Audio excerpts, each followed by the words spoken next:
From every strand on the line of your reel, to the rods, to the anglers, to the lures on the end of your hook, let's talk about those big bass here on Co-Angler's Corner with your hosts, Rob Welch and John Stoudinger.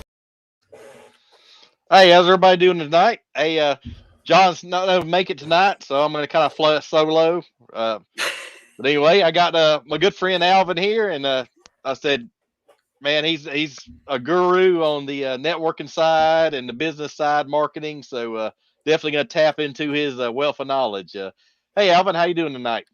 Hey, Rob, we're doing great, man, and good luck to John. Miss him. He's a great guy. And, but yeah, we're gonna, like you said, we're gonna just keep going. Oh yeah, man. We'll rock and roll, man. That's the way we are here in this sport. Yep. The guy falls out the back of the boat. You just keep going. Pick him up on the way back. Oh yeah, yeah. I've had a boating mishap, and the boat get up sideways. I banged my ribs, bruised my ribs. Fish that day and fish the next day. So you got to keep on going. Hey man, I woke up and slipped, sprained my ankle, and I just sat in the, as a co-angler, I just sat in the chair all day. Yeah, I've done that and just kind of grinned and bared it, So, oh yeah, you get those days. Yeah, it happens. But yep. And we'll have some comments and questions come across there. We already got our first one here. Mr. Rick Motto says, "Hey Rick. Guys, good evening." Hey Rick, he's always on here. I think I'm gonna make him a co-host eventually. I think he's gonna take my job eventually. But good to see you, Rick. Then my other buddy, Barking Rugers, says, "Guess who turned in? Good buddy Joe out of Louisiana." So, hey, how's it going, Joe? Glad you turned in. That's great. Yep. Yeah, we got some great guys. What you need to do maybe one night is have a show with just your top 4 or 5 viewers. Yeah, we'll definitely do it. Yeah. That'd work out good. You could probably have 6 people on here at the same time. Oh yeah. All great guys. Yeah, I like to do that. I'll get with John. We'll do that one night. We'll have a wide open Wednesday viewer special or something. That's it. I mean, why not? These are the guys that are helping you. Yeah, they're a backbone, man. They're solid. I mean, they're there every time. So we did one with our wives for Valentine's Day, and I think come out pretty good. It did, and I know way back a while back, I think maybe beginning of January or so, or maybe December, you did one with it was John and his wife, and then I forget the co-angler, the angler and his wife. Yep. Oh yeah. Joe. Yeah, Joe. Yeah. Yep. I have to watch every one of your shows because before I can put it on the network, sometimes I don't get to watch the shows live. So before we can put it on the network, I got to listen to it. Oh yeah. I gotta listen to it and then have my finger on the beep button. Yep. Everybody's been pretty good. I don't think we've had any incidents. No. You guys haven't, but I have 1 or 2 that it's like beep, beep, beep, beep, beep, beep. It's like a New York City street at rush hour. Yeah. Beep, beep, beep, beep. I've seen a podcast or 2 like that, and I'm like, ooh. I've seen a few, and it's like, okay, here we go. Yep. All right. But button's ready. Yeah. The only reason, if you see me not looking at you, it's only because normally the camera's right here. Now it's up here. Yep. I've been redoing things, and I just threw it up on top of the. I have a 28-inch monitor, so I just threw it on top of the monitor real quick. Yep. We're redoing the office. We're going to have 2 monitors, 2 32s side by side. Awesome. When I'm done. So this way I can work on videos. We're having a tower built. Yep. That's going to have like 5 terabyte hard drive. And wow. I'm going to be able to edit and upload videos in a matter of seconds. Oh, man. I can't beat that. No, with us growing, like we were talking about before the show started, with the network growing, we're at 6 channels. Hopefully by this summer, we'll be at 10, 15 channels. Then we're going to have shows. I'm producing shows. So there's all kinds of editing going on. There's a lot going on. Right. So We're in the middle of growing. Yep. And kind of go over your background. We talked a little bit before the show, and kind All of right. on your background, kind of share with folks. I'm originally from New York. Don't hold that against me. I just tell that because, I wasn't from New York City. I was a little bit more upstate. Yep. Outside of Poughkeepsie. So I don't have that New York City attitude. No. At least not anymore. No, you don't. And as my wife says, I've lost the accent almost. I'm getting there. Yeah. Almost perfect. Yep. It still comes out once in a while. I'm retired. I came down here to Virginia probably back around 98, somewhere around there. Came down to do a job for somebody and ended up staying. Met my wife, Barbara, and I've been here ever since. I could not have made a better choice in my life than to do this. I've been spending the last 26 years living every dream I've wanted. Yeah. I mean, when I was in New York, bass fishing in New York back in the 80s and 90s, John will tell you the same thing. It was scarce. And New York has a limited window, May to like October. That's it. Right. You have bass fish outside of that. So tournaments are very short if you can find them. Down here, there's tournaments all year round. And I'm just a few hours from North Carolina, some of the greatest lakes around in the Raleigh. Yeah. So, it was a lot of fun. It was the best move I made. And I've been fishing my heart out. Cool.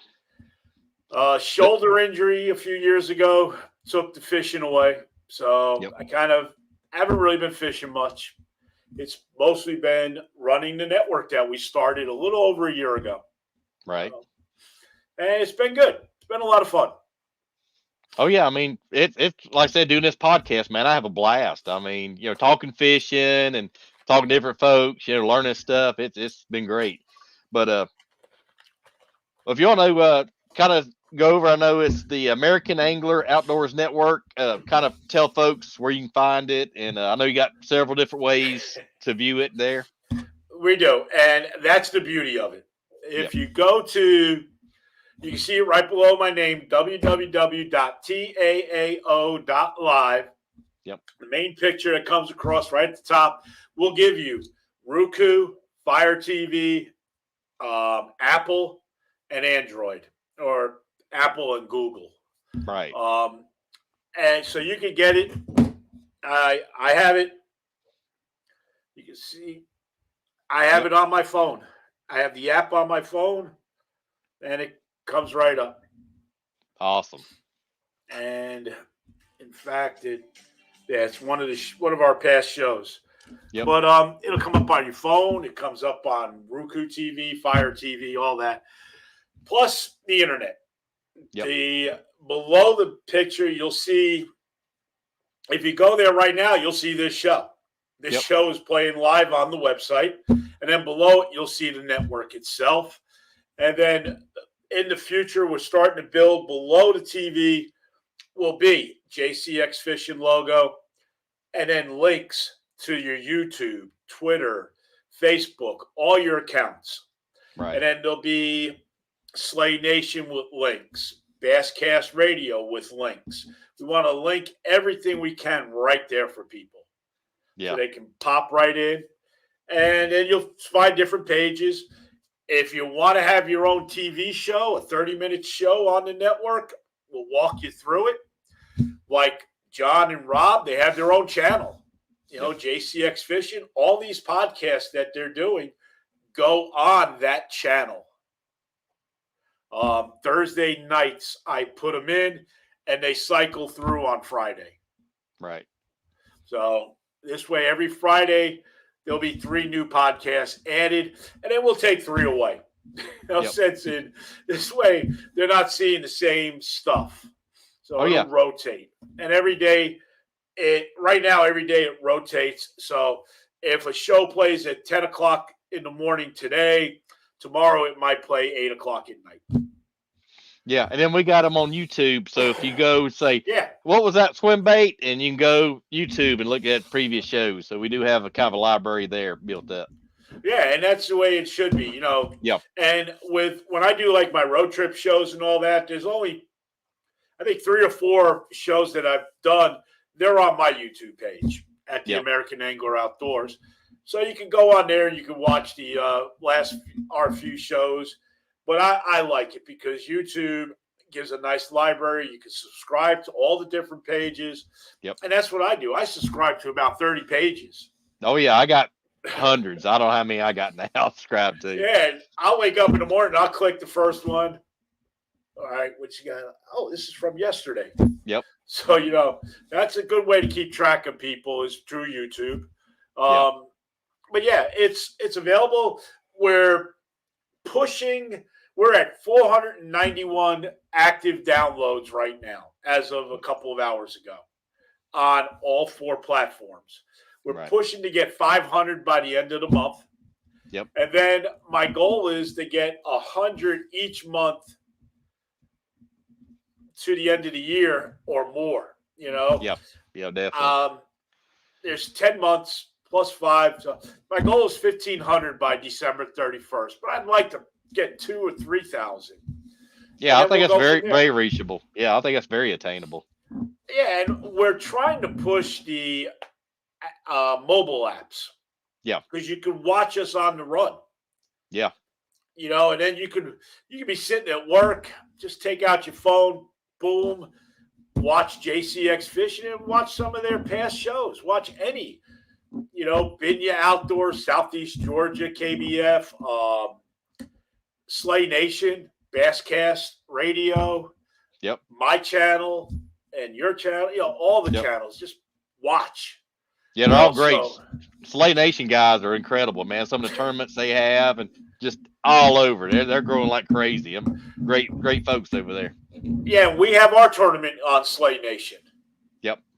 My tournament, the National Slot Series, is hosted through Slay Nation, and this year it's a team series. So you can have an angler here in Virginia and you in Kentucky.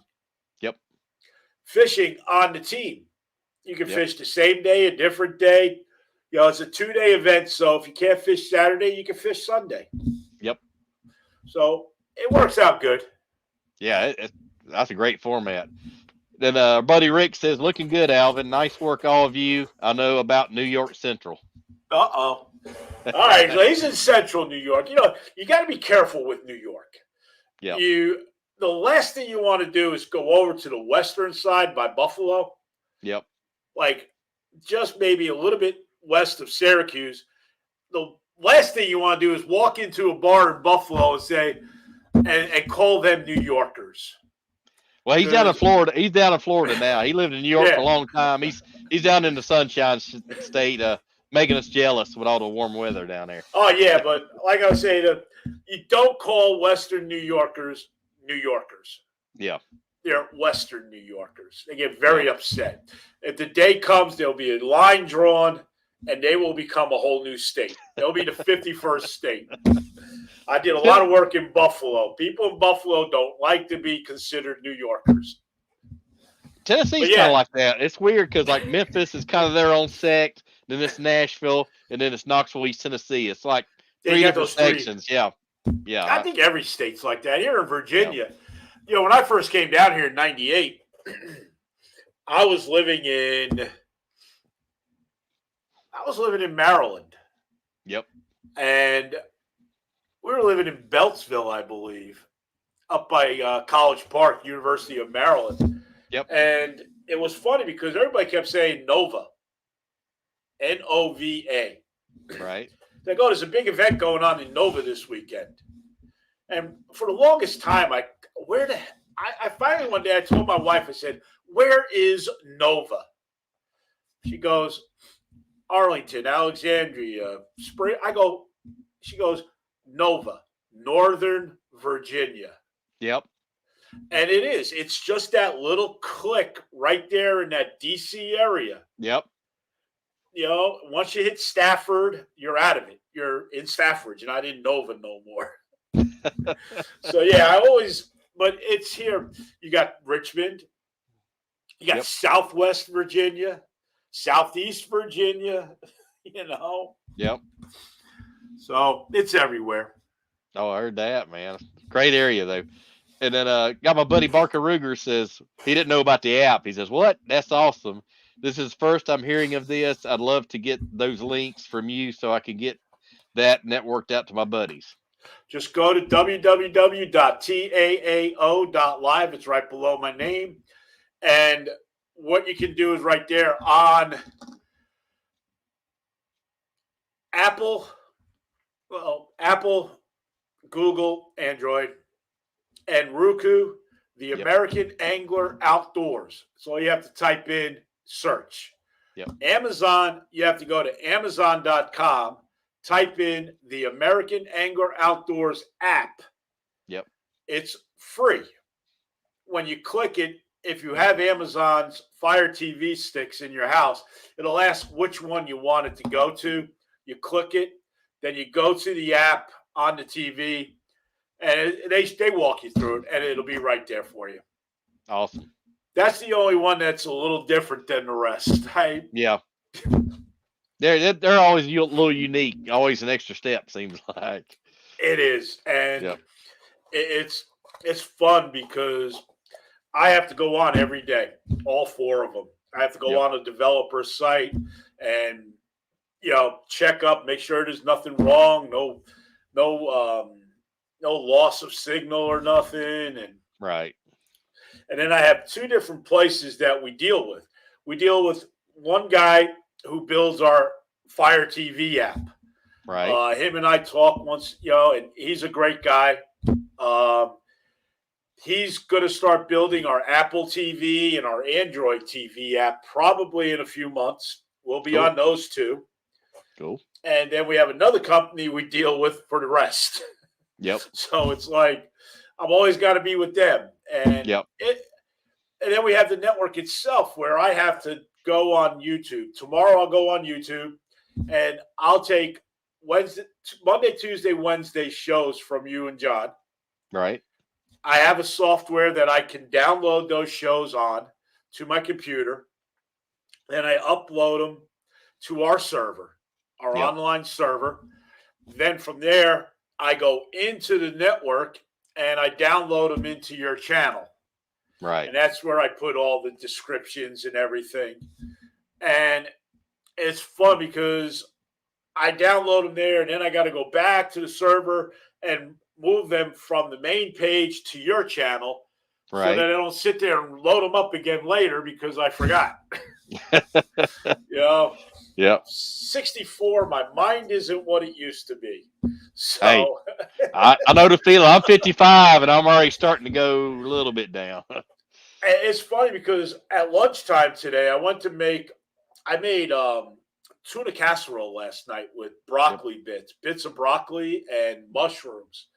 And we had a couple of bowls left over. I made individual lunches for my wife and I. I went in the icebox. I took one out. I put it in the bowl. I opened the icebox. I put it in. I closed the door. And I sat there staring at it. And I went and I made a few comments. My wife came in and she's like, "What's wrong?" I said, "The microwave's over there, isn't it?" She goes, "Yeah." I said, "I just put my lunch back in the icebox thinking it was the microwave." And I'm losing it. Yeah. But it's part of growing old. Yeah, it is. Yeah. I said at 55, I'm starting to see, like, I'm the same way. I'll sit there and look for something that's like right in front of me. I'm like, yeah. Well, that's like, I tell my wife, all the appliances in this house are black. The stove's black, the microwave's black, the icebox is black, the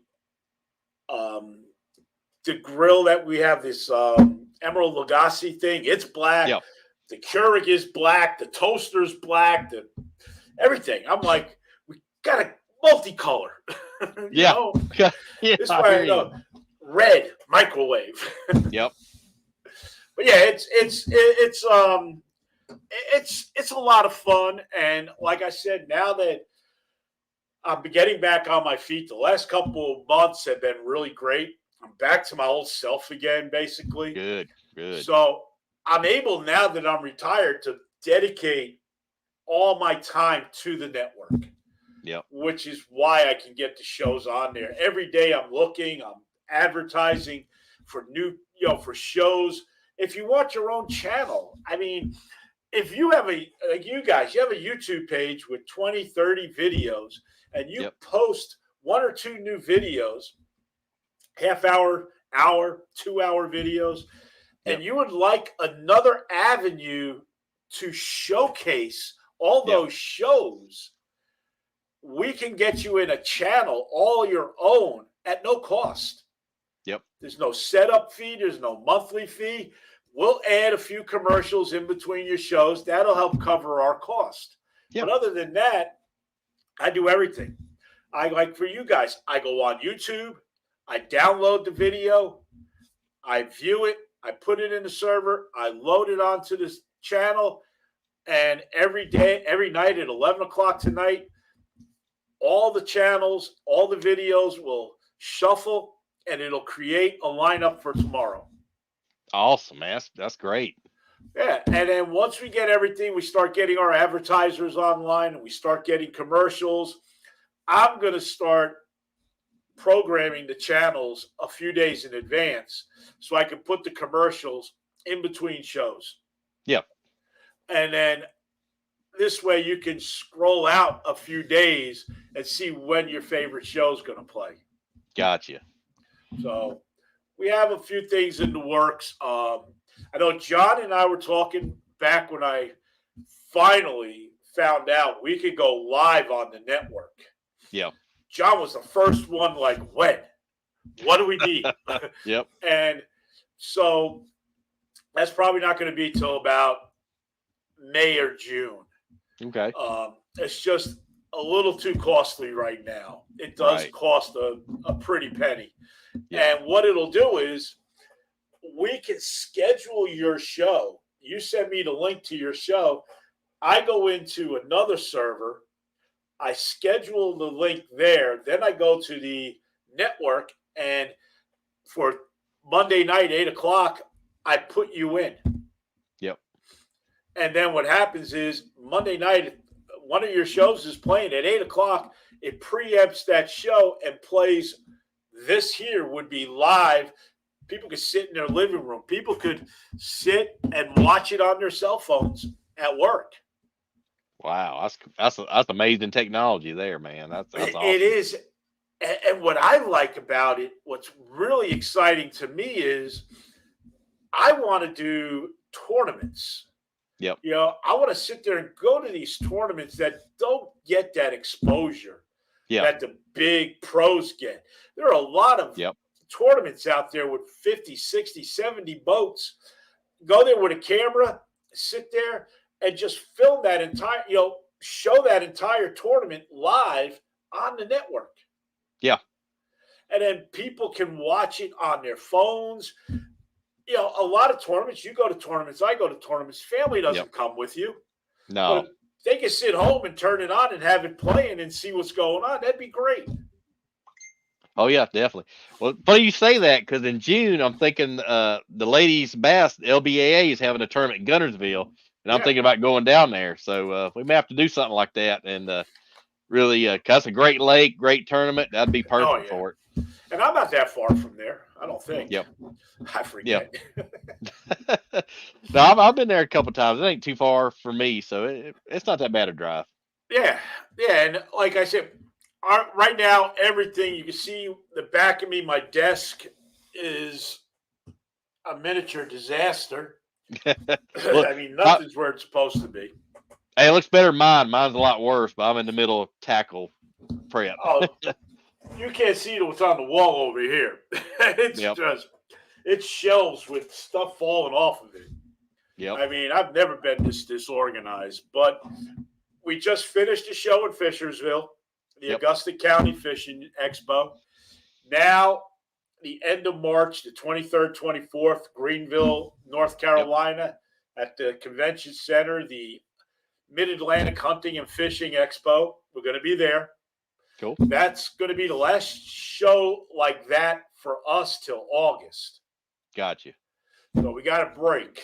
I got a little break. Oh, much needed. Yeah, and then the one in August is real simple because it's just an hour south of me in Richmond. Okay, I got you. So I can go back and forth from home for that. Yep. Hey, being your own bed, that's a huge plus. Oh yeah, especially hotels, man, their beds are not comfortable.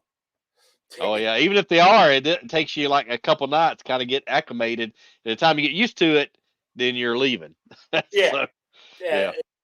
It's like when I used to fish the opens, I would leave here on a Sunday morning, get to where we were going, whether it be Knoxville, Yep, Florida, Harris Chain, or Toho, or Okeechobee, or wherever we were going, and get there Sunday, settle in. Monday, I would tour all. I was a co-angler, but I would still tour all the tackle shops. Yep. Around the lake, and just look what's on the shelves. Yep. Because that's a good idea of what you need. Yeah. If they have, I got to show you this earlier. If they have bladed jigs, yep, but they have it a different color, and this is the only color you have, you got to look. Yep. And that's the best way to get familiar with a lake. Visit 2 or 3 of the big tackle stores where everybody goes. Yeah. And check them out. See what's on their shelves versus what you have. Yeah. Now, Dave's had a good tip on that one time. He said, see what's on the empty. If you go to a tackle shop and there's an empty peg, see what was there, what color or what it was. And that's pretty spot on. Yeah, I used to work at Bass Pro Shops in Richmond. He used to come in all the time. Oh yeah, great guy. Yeah. And that's what he would do. He would go through all the tackle. I worked in the electronics. Yeah. I was over in that area. So gotcha. But he would always come by and say hi to everybody. He was a great guy. He's a great guy. Oh yeah, I met him at Douglas at Open one time. Yeah, great guy. But yeah, talking about the opens, I've only fished maybe a handful of opens, but I'll never forget my first one was down in Toho, down in Florida. And one of my buddies in Cincinnati said, man, let's go down to Florida. It's going to be 20, 30 degrees here, be 80 down there. And I was like, all right, I'll go. He didn't have to push me too hard. So day one, we're in this school gym in Toho, and we do our meeting. He goes over the rules, and we get our pairings. And, my phone goes off, and I look at 3 times, and I say, dude, look who I got. Got Gerald Swindle day one. Oh, and he'd been fishing them for 3 years. He's like, man, I ain't never got nobody that good. I've been here for 3 years. But it was a good day. He just had his Phoenix, and it was still black. He hadn't had it wrapped yet. It was but it's funny. He was a great guy, joked around, but when he was fishing, he was kind of quiet and serious, which I understand. I mean, money's on the line, but great day with him. It was fun. One of my first ones was on Harris Chain down in Florida. And we got paired up, and I saw the name and everything, and I didn't put 2 and 2 together. And I went outside, and I started looking around, and I asked this one guy, and he goes, oh, that's him over there. And I go, where? He goes, right over there. I was like, oh, man, we fished together on the Potomac River several times. Oh, hey. So I was like, hey, I got you. Yep. And that was probably one of the best days I've had in an open, Yep. And then way back when it was FLW. Yep. When it was a good series. Yep. And it was called the Stren series. Yep. I got paired with a guy on the Potomac, and it was the only time I ever finished in the money. And to this day, I'm still friends with the guy. We've seen each other around. We just saw each other a few weeks ago at the trade show in Fredericksburg. We see each other all the time, and it was great. It's the only time I ever won any money in a tournament like that. Oh, yeah, those huge fields. I went to, I think a couple years back, the Gunnersville Toyota on Central, 325 boats, and we had a 2-hour fog delay. So we're sitting out. We got 325 corks kind of sitting in this one little cove, and it was kind of bad because a lot of guys wanted to top water early, and they don't move the weigh in, so it was still same times, but Oh, it's still a lot of fun. you think they'd move it like a half hour or an hour just to give you a little? Yeah. Yeah, we were at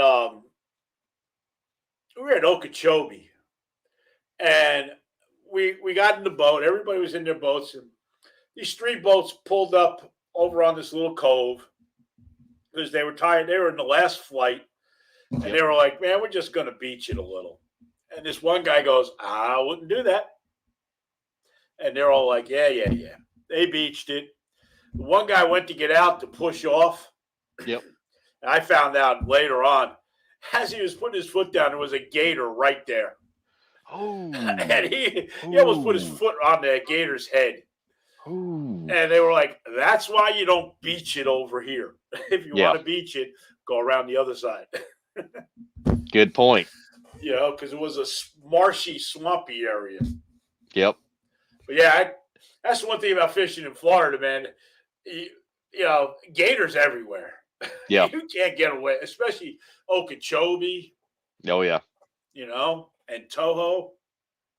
Yeah, Toho is weird. I think it was into January, and never did see a gator, but you could hear them kind of growling in the back. And the guy I had day one was a guide down there, and he's like, "Oh yeah, it's mating season." But you hear him growl like way back in the back, and I was like, "Ooh." That made me uncomfortable. When we took off at Harris Chain, we were at the ramp. We went straight across the lake and took a canal to another lake. Went around that, took another canal to the lake we were going to. And both of those canals, it's no wake.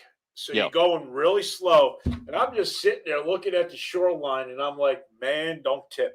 Because there was a gator every 5 feet. Yeah, like more gators than laydowns. Yeah, I remember. And then you sit there, and they got their head down like this. And as soon as you come by, they went. Yep. They followed you, and then they just dropped right back down. It was like, yeah, I know what you're thinking. We got ourselves a big fat Italian meal here. They're browsing for lunch. Yeah, but it's fun. Yep. Then Rick says, "Alvin, you can field tournaments every day here in Harris Chain." Oh yeah, there ain't no doubt down there. That's year round. That's year round. The only problem with Florida is it's Florida. It's too damn hot. Yeah. I'd have to leave in April and not come back till October. Yep. I can't take the heat. I mean, the heat up here kills me. Yeah. I keep telling my wife, I'm like, yeah, Toronto sounds really good. It never gets above 50. Yeah. Well, and down in Florida, I know it's almost sets up perfect for co-anglers because how it's all like 6-8 foot. I mean, you can cast on the back of the boat just about as productive area as your boater. So. Yeah, and that's the one thing, like with Okeechobee, Harris, the three big ones.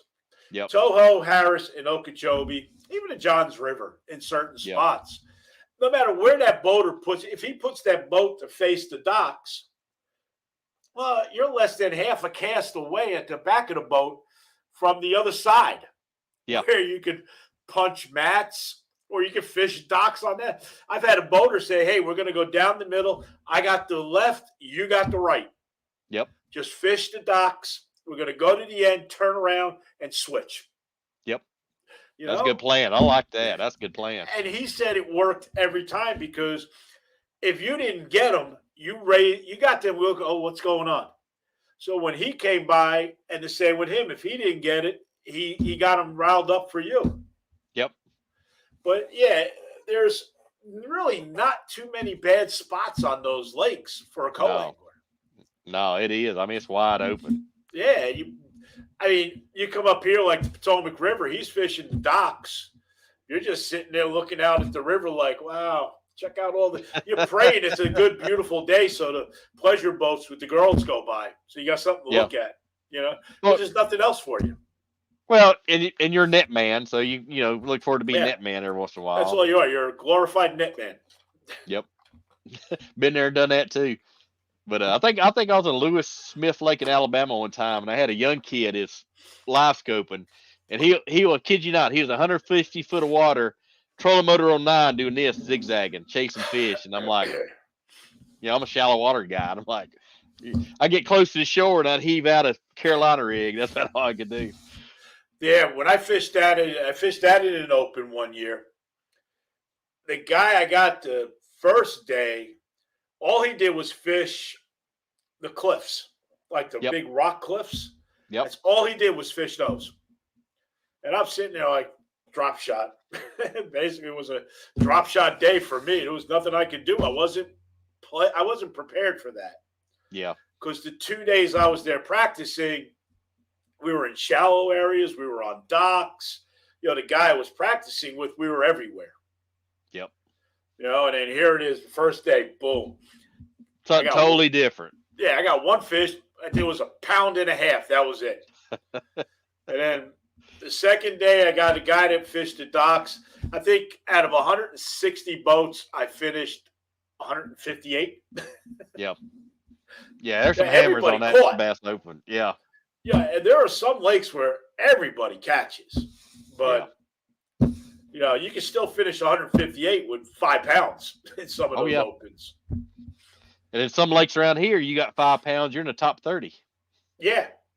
Ohio River. I've been over Ohio River and I caught one fish and I was in a check range. Damn. Yeah, it was tough. It was bad. It's like that on the Potomac River. One weekend, 30 pounds wins the event. The next weekend, 18 pounds wins. Wow, that's a huge difference. It changes. Yep. My buddy Barker Ruger says, we keep our gators trained down here. They know they're not top of the food chain. That's Louisiana, so yeah. Oh, yeah. Yeah. Yep. All right. Yep. And then Barker Ruger says, I got to know, what's Alvin's opinion on the net? Are you dipping or boat flipping? I like the net. I like it because I don't like flipping only because when that fish hits, it hits hard. Yeah. I prefer the net because as a co-angler, one of the first things a co-angler says or should say to the boater when you're allowed to net. I know a lot of times you can't net nowadays. Do you net? And if he says yes, ask him, how do you like the net? Some guys want you to put it in the water and he'll bring the fish over. And when he says pick, you pick it up. Yep. So I prefer that because, it does make the co-angler or the boater stop. But at the same time, I believe it's less trauma on the fish. Yeah. Yeah, because they hit the gun. I've seen so many hit the gunnels and flop out or they fall, they come out and they get into the rods and they got hooks all over them. Yeah. And it's funny how I will call it FLW for eternity. I don't care how many times they change their name. But it's funny how if they bring the fish on, they can't net it. If it falls, they get a penalty. Yeah. But yet, other sports, you flip the fish on there and it hits the deck because that's how you get it on the boat. Yep. So I don't understand. I know some people don't like netting. Some people do. But if you can net, I prefer putting it in, bringing the fish over, and picking it up. Yeah, because, you see so many just barely hooked, just got the skin. Yeah. I've had them or have the jig just in their chompers and get them up there and they – and most of these guys fishing the tournament, they bring that fish up. They can grab it. Yeah. But like you said, if it's barely on there, it's going to fall off. Yeah. Now, I don't find that penalty fair because it's not their fault the fish didn't have it all the way in. Yeah. So I find that penalty unfair to a point. Yeah. Yeah, because it kills them. You see them on, sitting on the front of the deck going, it's just killing them. You get on a pattern, getting bites, and you got to sit there. It throws everything off. Well, it's like I said, though, I just feel it's unfair because you can't control how that fish eats your lure. Yeah. You can't control how, that fish might have been caught 6 times in the last 2 weeks. Yep. And his lips might just be to that point where they're ready to break away. Yep. And to me, I think it's cruel. Now you're Yep. ripping that lip, whereas with a net, you wouldn't be ripping it. Yeah, I remember Aaron Martins one time said certain times of year, like I think in the summer, their mouths are real gummy, real soft. In the winter, it's real hard. So he'd use different kind of hooks for them. But I remember him talking about that. It's sad, but they want to make the sport interesting. That's not making it interesting. Yeah. That's like auto racing going to stages. Or like caution flag. It's like a caution flag coming up when they get penalty. Yeah. It's like we're going to race 25 laps, then we're going to race 50, then we're going to race 100. I don't understand that. This isn't football or basketball. We don't have quarters. No. It's green flag, checkered flag. That's it. Yep. And a few cautions in between. Yep. I agree with you there. I like going and seeing a local dirt track race. It's I love heats. track Yeah, racing. I love. That's and they had, I guess, about 2 closed in East Tennessee here last few years. There's one. Me and my dad went there when we first moved to Tennessee. It's kind of sad, watching these tracks go by. It's almost like the drive-throughs and drive-ins. But dirt track racing is, to me, it's true American racing. Yep. It's the sport that racing used to be. It's never changed. No. They run a 50-lap feature today, and back in the 60s they ran a 50-lap feature. It's just, you know what you're getting into. And exactly. It's just a lot of fun. Yeah, that's a family thing. Like I had my little boy when he was 8 or 9, and they had some tier parking like above the track, and when I backed my truck there, and we sit on tailgate and watch the race, it was great. Yeah, my wife and I used to go out to Delaware, Route 13 Speedway. We used to go watch the sprint cars. Oh, man, those are awesome. I used to watch them up in New York, and I knew about them a little bit. And I knew what we used to sit in turns 3 and 4. Yep. And we sit up high. Yep. And they get the sprint cars get out there, and they be going around. And I'd be looking at the flag man. Yep. And I'd see him with the yellow flag because it's warm-ups. The first set, track's still a little muddy. And he'd sit there, and as soon as he start doing this with that yellow flag, I'd duck. Yep. And my wife would be like, "What are you doing?" I'm like, "Duck." Yeah, now. When that first set of cars came through turns 3 and 4, anyone who didn't duck was covered in mud. Yep. And it's amazing, and to watch some of these people show up at these dirt track races wearing white. Yeah. You're going to be brown when you leave. If you look. Dark clothing. Blue jeans, dark shirt. Yep. Every time. Yeah, me and my little brother went to Martinsville one time, and a friend of ours gave us their tickets, and we was right behind the starter stand. It was cool. And then, like I said, the first few laps, rubber was hitting the side of her face. We was like kind of doing that number. Yeah, I remember the first time I went to Pocono, we were sitting in the main straightaway, and the race started, and everyone took off. They went through turn 1. They get to the tunnel turn in the back, and I'm like, it was so quiet. You could hear a pin drop. And then all of a sudden, they come out of turn 3, and for like 20 seconds, you hear it. As soon as they go around turn 1, you can fall asleep. Yep. And you can't see the tunnel turn from the main straightaway. Yep. And it was. That's crazy. But luckily, it's a fast track, so you're not. It's once about 10 laps in, they stretch out. It's pretty good. Yeah. But at first, I bet it's kind of that's kind of crazy right there. Yeah, I can remember taking people to the track for the first time, and they're like, "Yeah, okay, when's it? Pocono and places like, when's it going to get exciting?" I'm like, "All right, next Saturday we'll go to Orange County. Dirt track. There you go. There you go. You're gonna have some fun." Oh yeah. Yeah, we used to have Knoxville used to be a little speedway called Atomic, and it was a half-mile or quarter-mile dirt track, and it was lights out.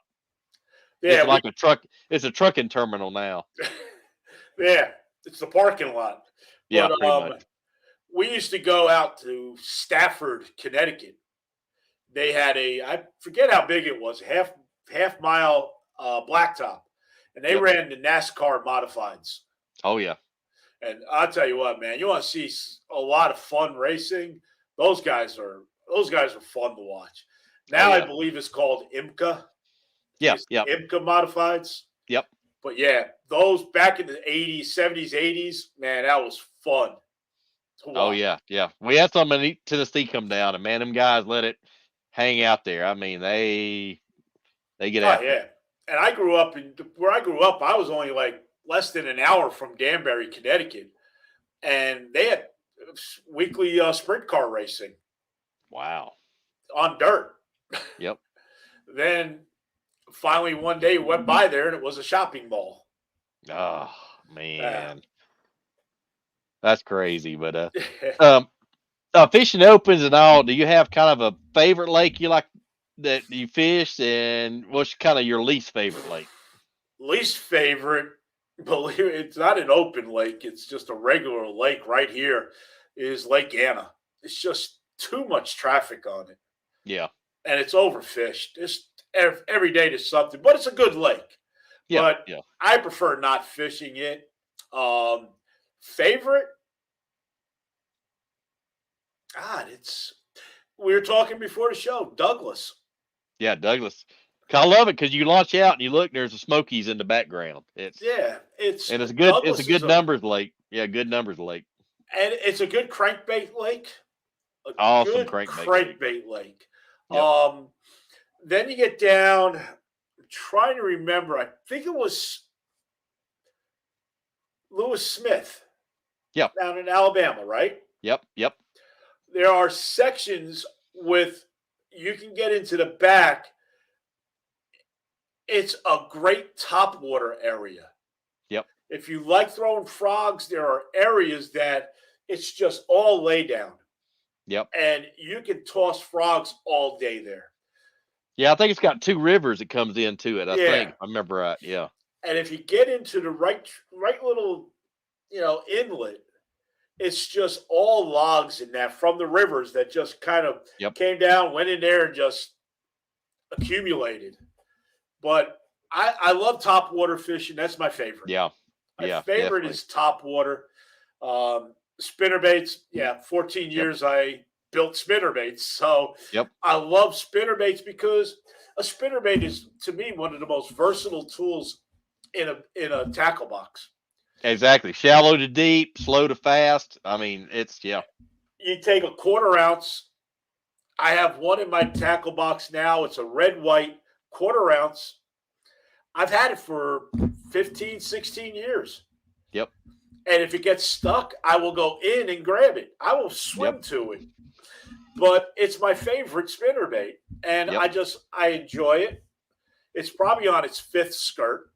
Yep. I just build new ones every time it goes bad. But I like the spinnerbait. You can take it, and if you flip it over a log, like say you got a tree branch coming up, flip it, pull it up slowly, get it to the top, and just pop it off the top and let it hit the water. Slowly take up the slack as it's dropping. Those blades doing helicopter. this. Helicopter. As it's dropping, it's going to look like a fish that's been injured. And then just slowly bring it up like it's starting to come back. Right then, it's going to strike. That's where you're going to get your hit. Like you said, slow roll it, fast roll it. Yep. Throw a 1 ounce and 1 ounce with a number 4 willow, and you're going to get down deep. And that number 4 willow, you can bring it at a nice pace and create that thump. Yep. And keep it low. Yeah. Whereas if you want to come around the middle, 3/8 with a number 3 or a number 4 blade will keep it. You want to come high, a 5 or a 6 blade will keep it high. Because the bigger the blade, like an airplane, it's going to lift it. Yep. But you want to use that 1 ounce with a bigger blade so you can get it at a nice pace across the bottom of the lake. Yep. And that's Chickamauga. Yeah. Yep. You want to fish a spinnerbait a foot, 2 feet off the bottom. Yep. Right on the ledge. Yeah. That's where all the big fish are. They're just sitting down there waiting. That's why they're big. They're waiting. Oh, yeah. you know. Yep, But definitely. yeah, But yeah, that quarter ounce. Funny you say that. That's one of my favorites. There's a little old man, I think up in the Bristol, Johnson City, Tennessee area. Tim Poe. You probably heard of him. Makes a little bitty spinnerbait called Thunder Spinnerbait, and it's a little quarter ounce. It's got the hammered blades. I won a yeah. big bass. I won a big bass trophy one time at a BFL on that little bait, little white spinnerbait. Just and it's got the twist tie. It's hard to see. There's not many spinnerbaits made with a little twist tie. It said No, there R-bend isn't. now. And it, Ours were R bend, yep, and then I found the way to put it in a vise, yep, and then put something in and turn it 2 times. yep, That's as many times as I can turn it. Give it a little twist. yeah. That twist It, makes a difference, man. It yeah, is. and people don't. When you have a spinner bait, even a buzz bait, and you throw it, if you want to get it over to the side, all you got to do is bend it a little. Yep. Bend that top blade, just like with a buzz bait. Bend the blade just a little, and it'll start. As you're going this way, it'll start doing this. It'll start tracking to the side. Yeah, guys do that on docks. They'll have one that runs left, one that runs right, and they'll hit the docks doing that. Yeah, I've seen that before. Yeah, especially and when you get near areas where you got a lot of grass or something. Yep. And you got that defining area, you could throw it and slowly bring it and have it coming toward the grass. And then just by bending the rod, you can keep it right along that grass. Yep. So yeah, a spinnerbait, a buzzbait, very versatile, very easy to manipulate. Yep. And then if you can get that buzzbait, bend the top a little, have it so that the blade is constantly hitting, you got a little more chatter. Yep. A little more noise. Yeah, but it seems like spinnerbait's coming back around. The chatterbait kind of took away from it a little bit for a while, and it seems like it's coming back around now. Yeah, it is. It's coming back. I see a lot more people using them. I get a lot of people asking me questions about them. It's a great lure, and like I said, it's one of the most versatile lures in a tackle box. Definitely. And you don't have to keep that many to make it worth you wild. Yep. Whereas with crankbaits, you got to have 7 different sizes and 12 different colors and different hooks. 10 different lips and lip designs. Lipless. You got to have a square bill. It's hard. Yep. But yeah, spinnerbait can be used just as effectively as a crankbait. Yeah, and there's so many different retrieves, stop and go, burn it, slow roll it, like you said. I mean, it's very versatile. Yes, I started out fishing in high school, and I had a old Snagless Sally and Man's Worms. That's all I had, and had a lot of fun with them. I tell you how old I am. And I used to with my spinnerbaits. Lots of times you can go online, Jan's, Barlow's, any of those places, and buy the skirting material that's extra long. Yeah, yep. And then you get it in red. You take 2 or 3 strands where the skirt is. You kind of just pry 2 or 3 strands in there so it sticks about 3 inches off the back. Yep. Of the regular skirt. Then bounce it off the rocks. Yep. And they're going to think that that's the trail the fish is leaving behind it. Yep. And they're going to think that fish is injured. And they're going to go right for it. Oh, yeah. So, like I said, a spinnerbait does give you so many options. I've seen guys take a pure white head, pure white skirt, put 2 strands of chartreuse down the side, and it's a whole new spinnerbait. It's a whole different bait. Yeah, it looks like a sexy shad crankbait, sort of. Yeah. Yep. Yeah, it changes the bait so much. And then you can always throw a trailing hook on it. Yep. You can always put another blade on the hook, a small number 2 willow. Yep. Just to give the fish something to aim for. When it's muddy water, kind of stained, I'll run a zoom, just a single tail grub on the back, and it slows it down and gives a little more disturbance. Yep. Yeah, and we have. I don't have any handy, but we have the little split tails.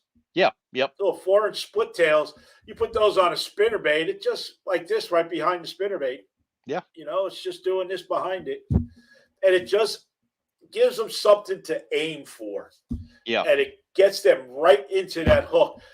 There's the downside of a spinnerbait is it's gonna be short. They're gonna hit it short half the time. They're gonna just because they're going for the skirt. Yep. So you got to get them up further, Yep. or you got to have a trailing hook. Yep. So if you're getting a lot of short strikes, throw a trailing hook on, and you'll be okay. Or put a little number 2 willow. Yep. On the back, or a split tail, something short enough, just something that's giving them a strike point. Yep. And you'll hook up more with the spinnerbait that way. Yeah, it's funny. Like one day you'll have them and they'll just choke it. I mean, be in their mouth, and the next day, like you said, you're just barely skin hooking them. Yeah, and you bring them up, and it's like you get right to the side of the boat. It's like, oh man, get that net, and you're praying that the net gets there in time because you can tell definitely right away.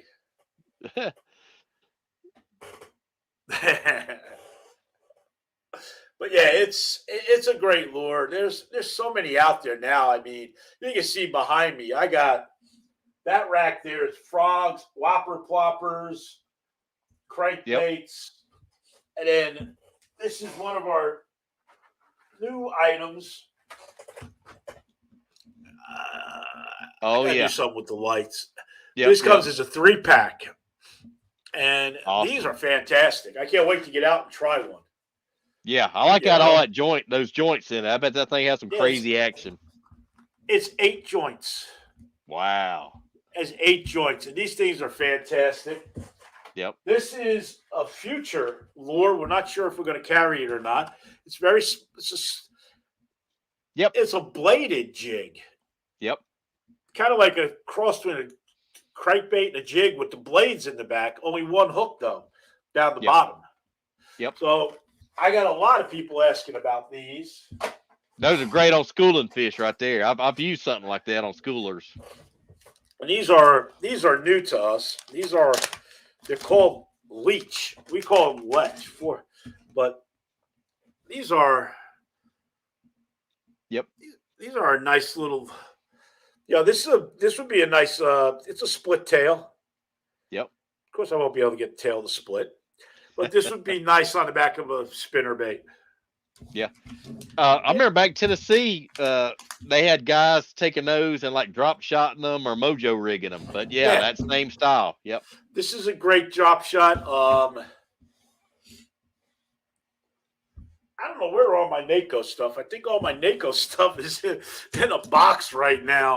Uh-oh. But NACO has what they call the Jika. Yeah. It's a hook. It's like the Tokyo rig. Yep. But it's all small. It's all kept compact. And these would be great on something like that. Definitely. Just have it hooked off to the side and just.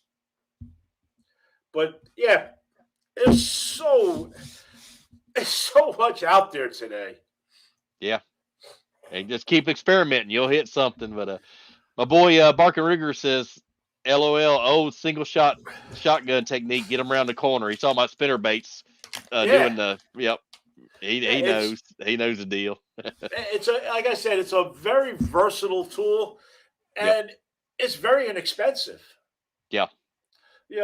$6 to $8, you got a great spinnerbait, and the beauty, it's built-in weedless. Yep. Because of the way it sits. Yeah. You can fish it in virtually any kind of conditions. Yep. And Rick Amato says it's one of the best baits ever developed. Agree 100%. Rick, you're old school like me, brother. You're all right. Yeah, and in the past when we did shows behind me, that table's 6 foot wide. Yep. That whole width going up 3 feet would have been all spinner baits from when we had our company. Yep. There was nothing to have 50, 60 different colors and styles Blade to go. combinations. Yeah, blade combinations, everything. Yeah. I did a thing where I had it to drop down. You had your main blade, the secondary blades. Yep. So you got the, let's just say, the rainbow trout. And then you pick the blades. I could go through records for the last 14, 15 years. And I guarantee you, I've done just about every possible combination there is. Yep. It'd be like, I want a number 4 instead of a number 3. Same thing, like a willow nickel. Yep. As a secondary blade. They want a 4 instead of a 3. Yep. Now, our basic lures came with a number 3 secondary, a number 5 main. Yep. That was our basic blade because that was 80% of the anglers out there. That's what they wanted.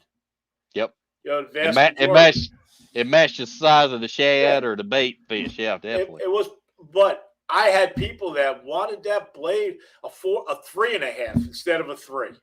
Yep. You put the two side by side, but you know what? It works. Yeah.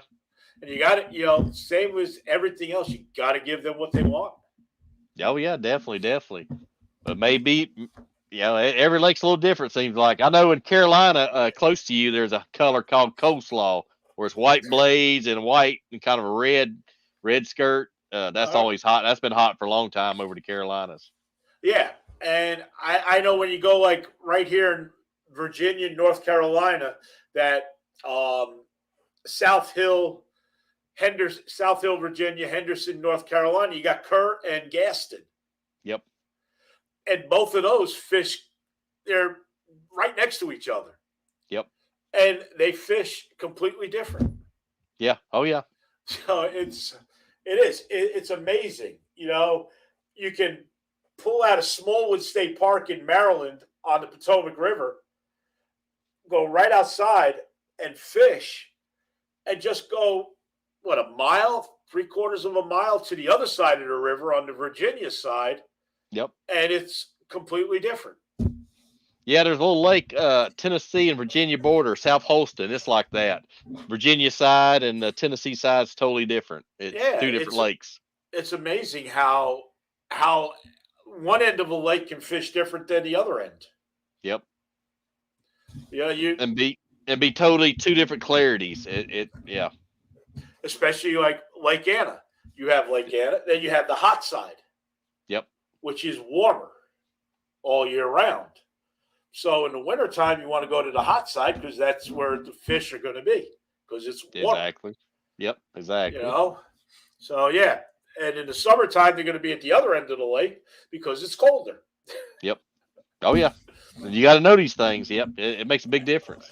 It does. And that's what separates the pros from a lot of people because I guarantee you look at some of these pros, they probably have books. Yep. Everything in that book is Lake Gaston. Yep. Spring. And the other book is Lake Gaston Summer. Yep. They got a book and they get off that boat at the end of the day. I bet you, the old saying, dollar for donuts. They're sitting there, either now with modern technology, they're saying everything that went on that day. Yep. All right, it was 7:30 this morning. The water temperature was 41 degrees. The clarity was medium. Yep. I was doing this, and this. They got it all written down. So they come back next year, same time of the year. They say, let me see what I had. Ooh, last year we threw this. They have a starting point. Yeah, yeah. And that's what people don't do. They write it down, or even with cell phones. Now my phone, I have a app that I can just sit there, which reminds me when I was at Fishersville a few weeks ago, I recorded about 6 different messages to myself, changes I want to make, and I still haven't read them. I still haven't listened to them. But they're there, though. They're there. Yeah, and I guarantee these anglers, even during the day, they're sitting there with their phone. You think they're calling someone. No, they're, all right, we're over here in this section here, and we're doing this, and this, and we threw this. And then they're transcribing it. With phones, you could, AI today, you can just hit a button and boom, it types it all up for you. Yeah, it's amazing, man. Stuff changes. I mean, you think when we was kids back in the 80s and 70s to now, it's like unbelievable, unreal. Yeah, it is. Yeah, But yep, it's been a lot of fun. I miss fishing. Like I said, my shoulder, I don't do much yep, anymore. But yeah, I keep saying, all right, next year. yep, Then next year, 63. yep. Then when everything happened last year, I was like, all right, next year I'm going to do it. I'll be 64. I'm going to do it. Now I'm like, yeah, maybe 65. Man, you still do like you're talking about Woo Days. I've seen him fishing open every day, and what he's got to be 80. He's Yeah. on up there. But Oh, yeah, they he all fished. are. He fished the open. Yeah, a lot of the Yeah. old. Like I said, you see your boy David Fritz. He's in NPFL now. They're still the older guys still Oh, yeah. hanging There's a around. lot of guys. And it's, fortunately, Bass and them kept it. Yeah, they made some changes, messed things up. Like now the co-anglers on the opens fish Thursday, Friday. That's it. Yep. It used to be the top 10 or whatever it was Yeah. came Top back on 12, 10, Saturday. 12. Yeah. Yep. But so it kind of made it so that you can go to an open now and say, okay, I'm fishing Thursday and Friday. Yep. I keep the hotel room for Friday night if I got to travel. And I get up Saturday, I'll go watch the pros take off. Yep. And then I'll take a slow ride home on Saturday. So it's a day earlier. So in the long run, it's a little cheaper for a co-angler. Yeah. Helps. Well, I did. Yeah, I did. Actually, on day 3 on Douglas, I went as a marshal. So I marshaled for one of the guys in the top 10 and learned a lot. I mean, he was fishing crankbaits, and I learned a lot from him. Yeah, that's just it. And yeah, I know they want to do away with co-anglers, but you do away with co-anglers, you got to realize, like even in the opens, if we did away with co-anglers, you got 150 boats, say. Yep. You need 150 marshals. So there's still going to be a second person on your boat with you. Yeah. And then where's that co-angler money? Yeah. Someone's got to make up for that loss in co-angler money, and then the cost of putting the marshals out there. Yeah. So the boater side might go up $200-300. Oh yeah, easily. So you got to look at that. For some guys, it's affordable. Yeah. For a lot of guys, it's not. Yeah. And at least with a co-angler, you got someone you can fish with all week, because I believe it's Sunday. Yeah. After Sunday, you can only fish with those registered. Yep. In the tournament. I remember some of the rules, not most of them. Yeah. But so you got to realize, now I got somebody in the boat. Maybe they're giving me $50-$60 for gas, but I got someone back there keeping an eye on what's going on. Yep.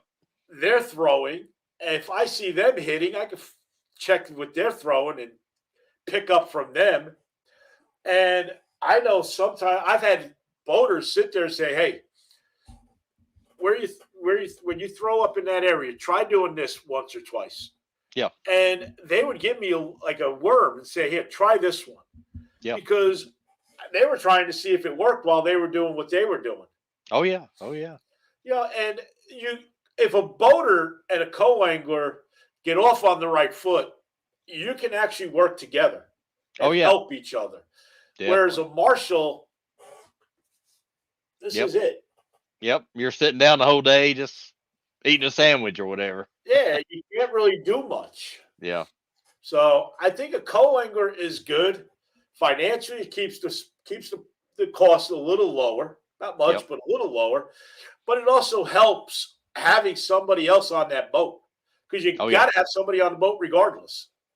Oh yeah, and glad it said case emergency happens or something happens. I mean, yeah, well, you got to have them there for a marshal, to keep an eye on things. Yep. So yeah, it's one of those. I know ABA, I believe, is coming out. They did it without the second person on the boat. Yeah, they're doing a solo tour, and I think they got a pro tour now. Yeah, well. And I wish them luck. I hope it works out, but you're going to have those people screaming. Oh yeah.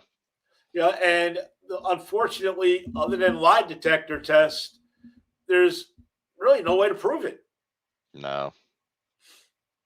Well, today there is. Today Yeah. there's be 50 camera cell phones to point this guy.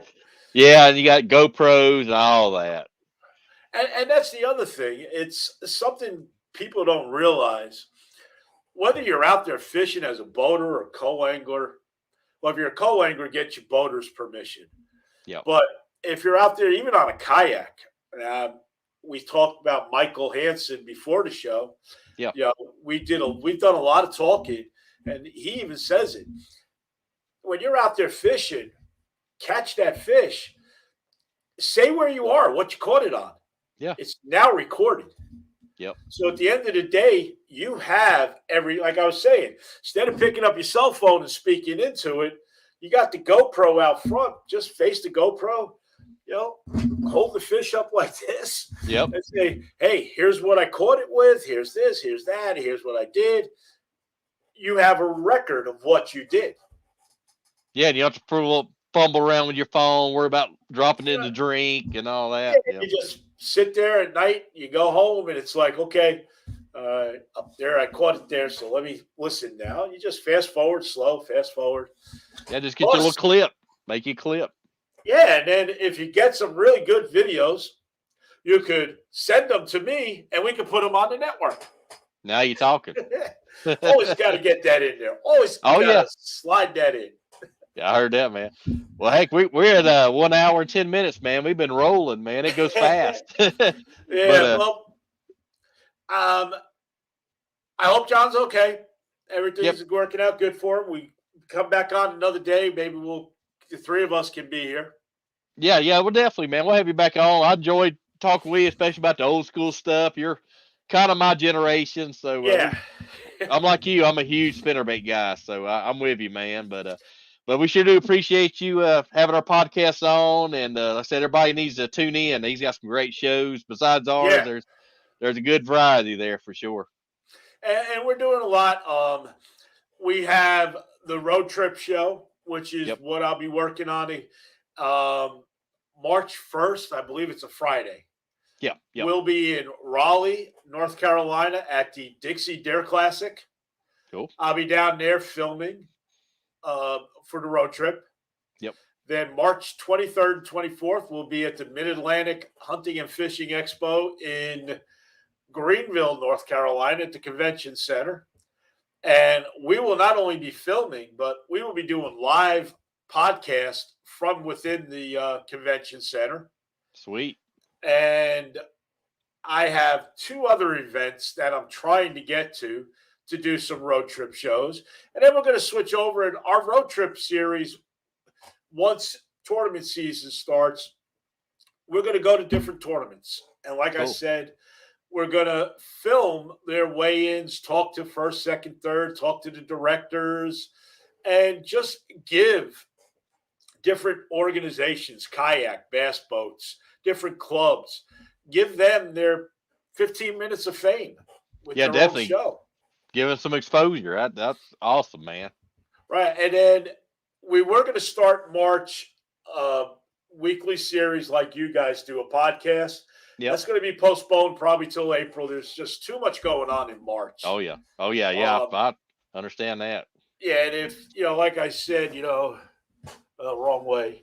But most of that paperwork over there is corporate taxes. We are a corporation.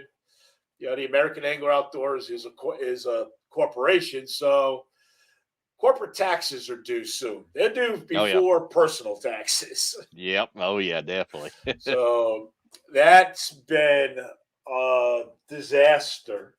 Yeah. Trying to get all that printer back there. I don't think it wants to come on because it's the other day it went about 5 hours straight. Jeez, man. Yep. It's that time of year. Yeah, it is. And it's simple because I got a little folder with like 5 pieces of paper for our personal. Yep. It's so simple, personal now at this age. There's nothing. Yep. Or 1099s from Social Security, and Yep. our 1099s from pension, and that's it. Nothing wrong with that, man. Everything else falls under the corporate, which is 5,000 sheets of paper. Yep. A And ton of regulations and all that. Yeah, yeah. I got to fill monthly forms with the IRS. The IRS is a monthly form for them. There's a quarterly form for them.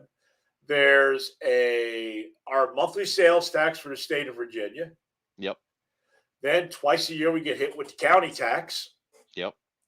And then Virginia has personal property tax. Wow. And of course, my wife and I live in one of the highest rates in the state of Virginia. I trade my truck in, I'll get $2,500 if I'm lucky. The county has my truck registered as $7,000 in value. They say it's worth $7,000. Wow. It's a 2009 Silverado with 234,000 miles, and the bed is starting to rust. I take it to a dealership. I'm lucky they'll even give me a value on it.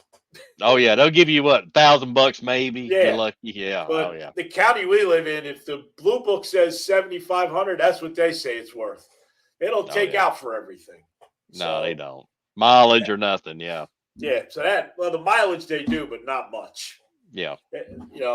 I was like, let me take it to a dealership, get an appraisal, and then I'll give that, and that's what you tax me on. There you go. But they won't do that. They got to squeeze every little penny, man. We know that. Oh, they do. They do. Yep. They squeeze us for everything. Oh yeah, understand that, man. If you, man, my throat. If you want to have your own show, please contact me. Whether it's your own channel, your own show on our network, we're always looking. And it's hunting and fishing. Yep. I know a lot of guys out there, they hunt and fish at the same time. Oh, yeah. In this time of the year, the hunting, now the spring's coming, they'll be fishing. And come fall, they'll be hunting. You guys that have YouTube channels with multiple videos, we can create a channel for you. And if it's not costing you anything, why not? Yeah. No brainer there. You're getting another way. Because when people go to the American Angler Outdoors Network, they see the list of channels. They see the first channel that comes up.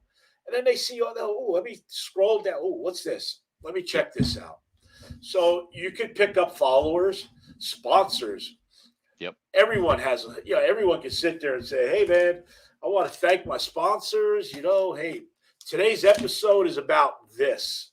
Yep. We went out, we fished with this today. And we're going to show you how we did. For a sponsor, that's sitting huge. at home, that's watching it on their big screen TV. That's a big deal to them. Oh yeah. And like I said, there's no cost. Yep. We have advertisers; they take care of the cost. Also, to download it, we're not sitting there saying, "Oh, help us get this many viewers and followers so we can get this much money."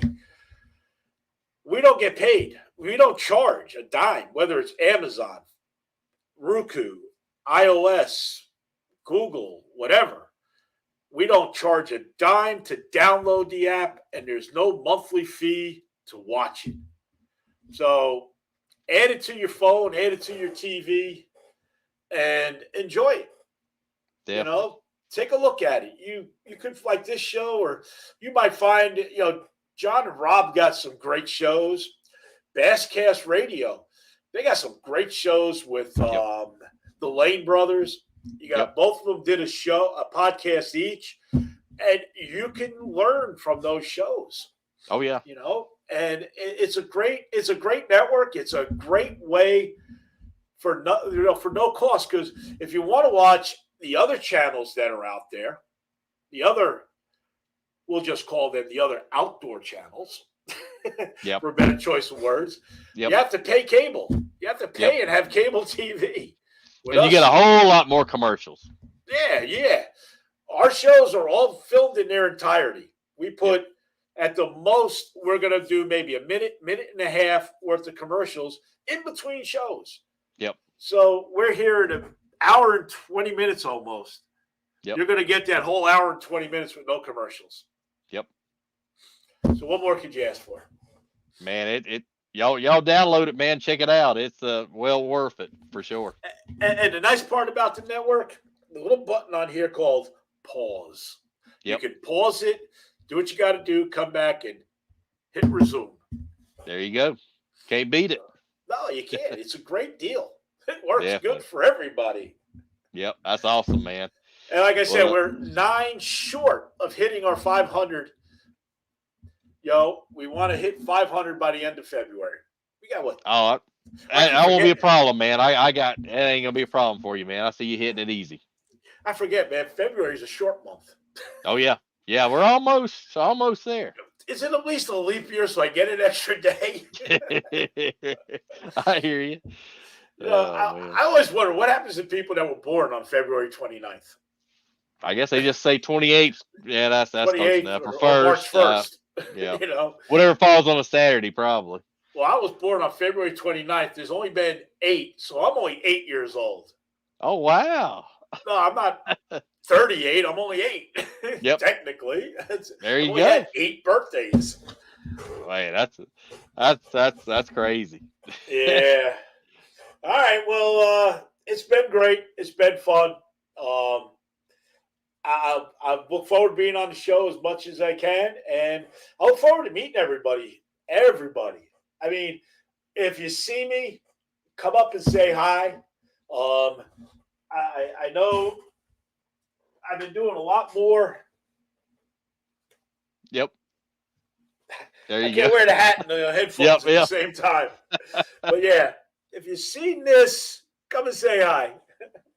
Definitely, man.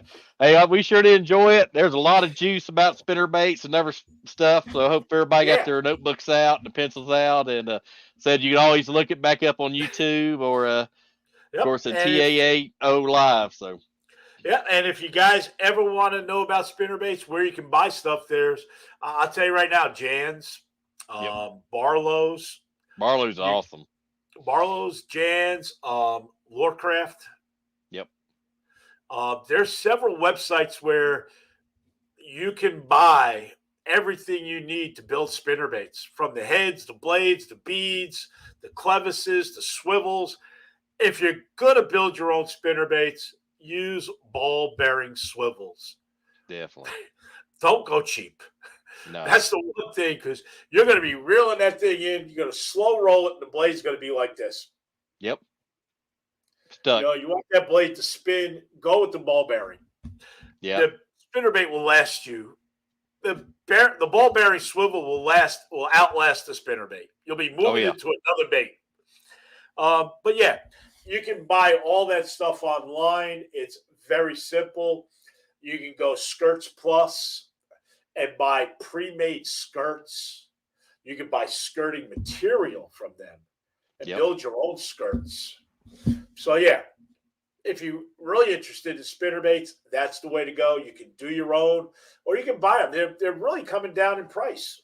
Oh yeah, definitely. I've seen them today. I forget what website I was looking at. I'm always looking at websites. Yep. It's like an addiction. Oh yeah. And I was looking at them because they had a soft plastic that we also sell, and I wanted to see what the difference was. And their spinner baits were beautiful. And they're only $6. Wow. Yeah, it was great. And Gray Goat Tackle, we didn't talk a lot about it, but right now we got a little bit of everything. We got hard baits. I keep saying hard plastics. Hard baits, and we got soft plastics.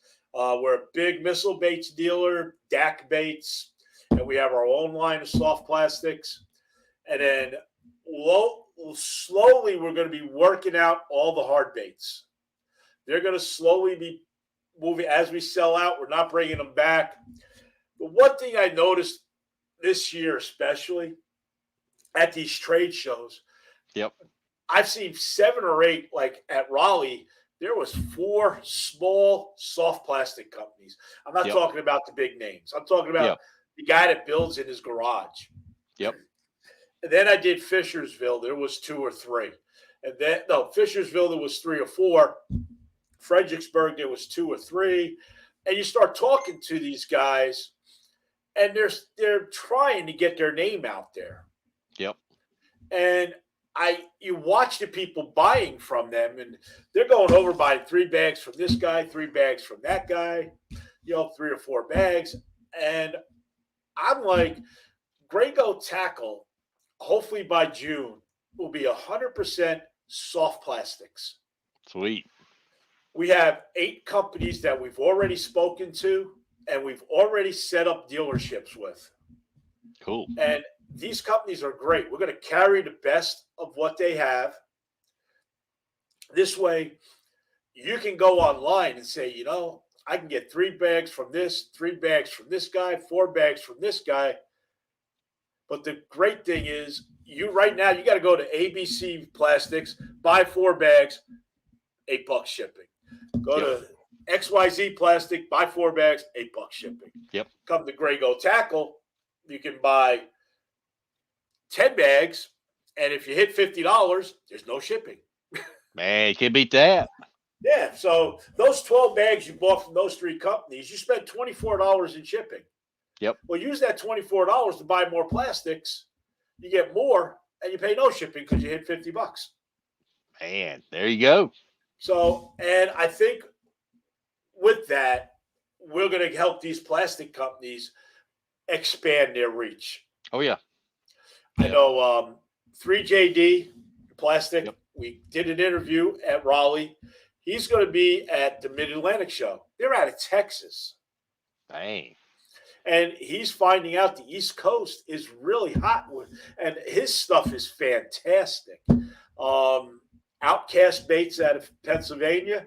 Yep. They're coming down, doing a lot more shows down into Virginia, North Carolina. They're moving down here a lot more. Dak Baits, which is out of Virginia, physically right behind me. Right. He's a mile behind me. As I joke with him, he lives in the gated community across the street. Oh, hey. I call it a gated community. He calls it a Navy base. Still gated, still guarded. Yep. So Guarded well. Yeah. He's never got to worry about nothing. But No. he lives right there. So I just call him up and say, hey, I need this, this, and this. And within an hour, it's here. Wow. Can't beat that. No, and Dak Bates, if you go online to his stuff, he's got some great stuff, great prices, all hand poured. Wow. He hand pours everything. And I've watched and I've looked and I've listened. And he experiments constantly. And with his worms, he's got them down where you can stretch them a little more than you can some of the pro stuff. Wow. Yeah, he's really gotten his pours down good. Yep. And he's got his colors down pat. You can't beat that, man. No, that's a big thing with plastic guys. It's a consistency. Yeah. Consistency in the pours and the colors. And he's got it pretty good now. Awesome. So, but yeah, I think everybody has plastics on their boat. Yeah. Oh, yeah. And if they can go to one spot and buy all those different plastics, it'd be great. Yeah. And we are a authorized missile baits dealer too. Yep. So we carry a lot of their plastics. And they got one of my favorite wacky rig is that 48 they carry. That stick bait 48. That thing, wacky rig's unreal. I'm a D-bomb. Yep. D-bomb's great. I love the D-bomb on a nice jig. Yep. Just get it out, let it drop, and just pop it up, let it hit. Take up the slack, pop it, let it hit, slack. I can do that all day long. Oh, yeah. I won't catch anything, but I can do it all day long. Well, when you get bit, it's going to be a big one. It's going to be a bigger one. When you do get hit, it's I forget who it was. I forget, but years ago, I could picture his face in front of me. He said, if you want to catch big fish, you got to have big baits. Yep. But the downside is you're only going to catch big fish. Yep. That's basically it.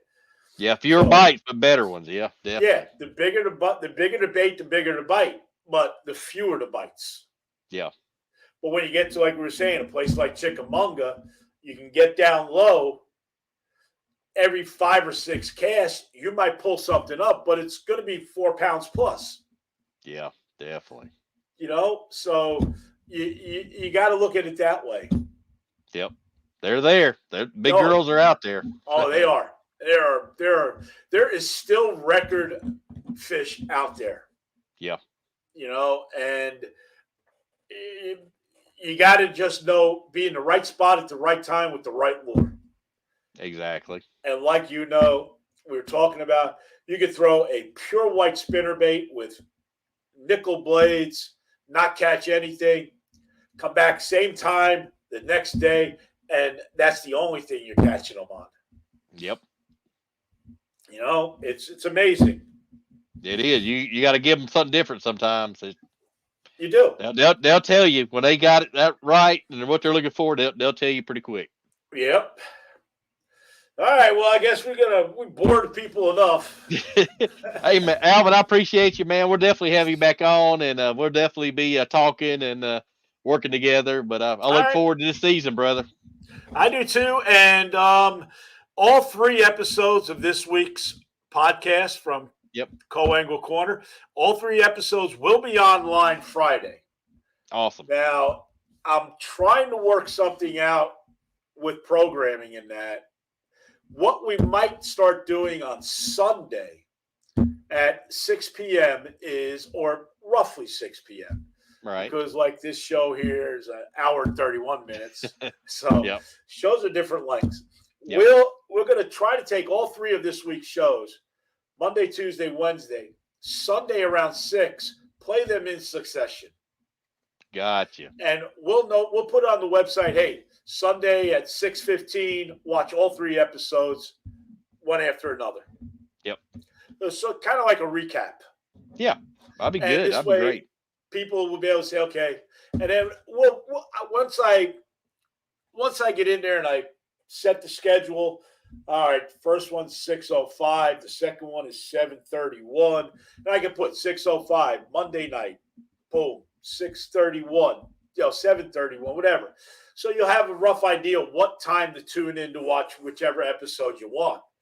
Gotcha. And then the rest of the 6.5 days, it'll just randomly play. Right, gotcha. That's slick setup. Yeah, we're going to try to do that. And then we're going to do the same thing with Basscast. We're going to try whatever we put in during the week. We're going to try to do like a Sunday night recap. Yep. So this way we'll do it on all the channels, and it'll give everybody a chance to see which their favorite shows. Gotcha. Back to back to back. Yeah, and we're trying to get that search button to work right. Gotcha. So you can pick the channel and then search for the episode. There you go. So yeah, we'll get them.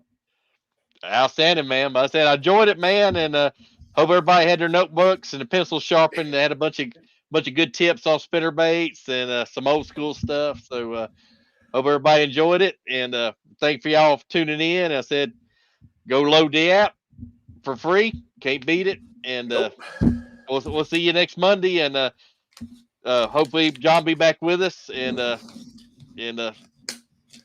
y'all have a good week and a good weekend. Get out there and go fishing. Take care, everybody. All right. See you guys.